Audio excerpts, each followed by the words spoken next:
tadi Pak Bupati sudah mengatakan bahwa bicara soal perut ini agak susah kita. Sementara lapangan pekerjaan pun mungkin nanti kita tanyakan ya di berikutnya ya, tentang bagaimana lapangan pekerjaan pun dirasakan masih kurang.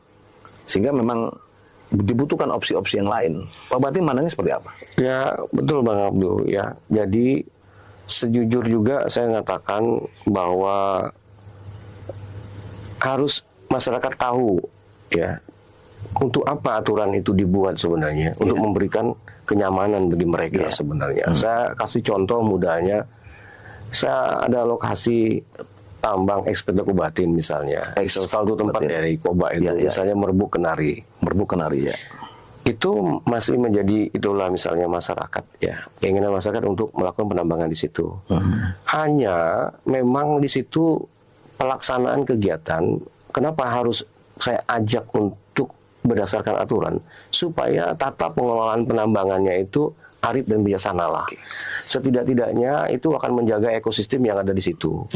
Jangan sampai misalnya kalau sporadis misal dilakukan penambangan di situ, ada konsekuensi yang kita khawatirkan terjadi.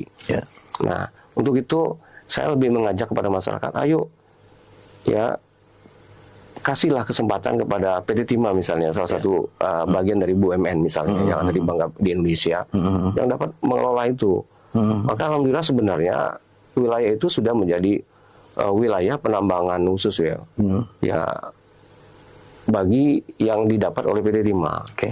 Nah, hanya pada sampai saat ini IUP-nya itu belum dikeluarkan. Jadi izinnya belum ada, tetapi sebagai wilayah penambangan khusus WUPK Merbuk Kenari sudah didapat. Nah, kesabaran inilah yang memang tidak gampang Bang untuk bisa memberikan kepada masyarakat informasi, artinya ini dalam proses ya. Tapi saya juga berharap bahwa SDM juga misalnya dalam hal ini juga cepat respon tanggap ya untuk bisa memberikan harapan-harapan masyarakat ini sebenarnya. Nah, saya kasih contoh juga Bang Abdul, misalnya bagaimana dari dulu ketika saya meminta misalnya ini kepada Pak Bambang Putrijaya misalnya, anggota komisi pada saat itu komisi 7 masih ya, tolong dibantu bagaimana kita mendapat IPR yang ada di Bangka Belitung ini, terutama misalnya di Bangka Tengah. Sejujur IPR itu sebenarnya sudah diberikan wilayah penambangannya oleh SDM.